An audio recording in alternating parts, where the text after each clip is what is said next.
Same topic. Secretary, may direktiba ho ba ang Pangulo na sa lahat ng mga government agencies tungkol doon sa deklarasyon ng DOH na may national epidemic na sa dengue?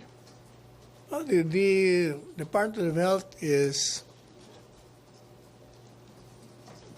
doing its job. They're performing what is to be done.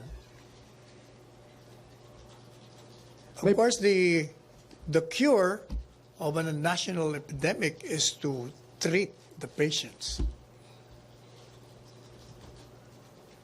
Wala hong partikular na utos ang Pangulo dahil sa bagay na ito. That is the direction. We have to treat the patients because there is an epidemic. If you're sick of dengue, you have to be treated. Our problem might be that there might be not enough doctors and hospitals if they are deluged with patients suffering from the same. Wala pong utos like yung pagpapalabas ng special funds para po sa mga biktima, sa mga... The DOH has enough funds for that.